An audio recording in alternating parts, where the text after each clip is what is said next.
Simple lang to, pakinggan mo.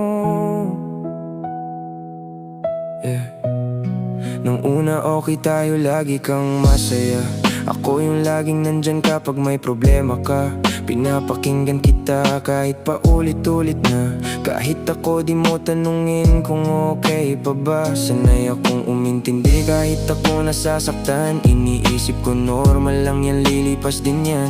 Basta ikaw ayos ka lang, sapat na sa akin yan. Kahit unti-unti na akong lumalayo, hanggang sa napansin ko parang may mali na. Ikaw okay lagi pero ako hindi na. Tahimik lang ako, di ko sinasabi, pero sa loob ko napupuno na. Naintindihan ta ka man perme, pero tanogaro dahil mo man lang naisip.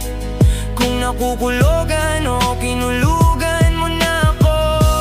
Naintindihan ta ka man perme, pero tanogaro dahil mo man lang naisip. Kung nakukulogan o kinulugan mo na ako.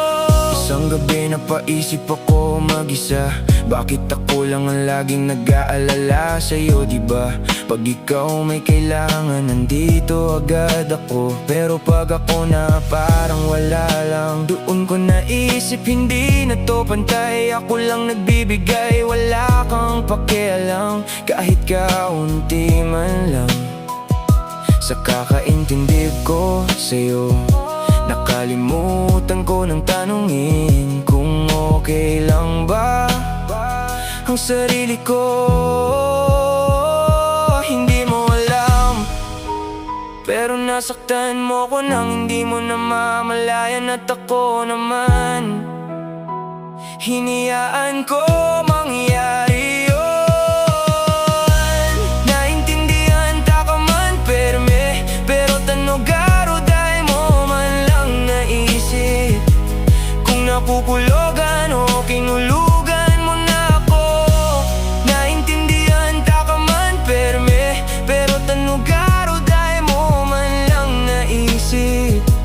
Kung napupulogan o kinulugan mo na ako. Kaya ngayon pipiliin ko muna sarili ko. Hindi na ako mananahimik kung nasasaktan ako. Hindi masamang umintindi, pero dapat may hangganan. Hindi pwedeng ako lang palagi ang nasasaktan. Kung mahalaga ako, mapapansin mo rin. Pero kung hindi, tatanggapin ko na rin. Kasi sa huli, natutunan ko to, hindi pwedeng ako lang ang may puso sa relasyon na to.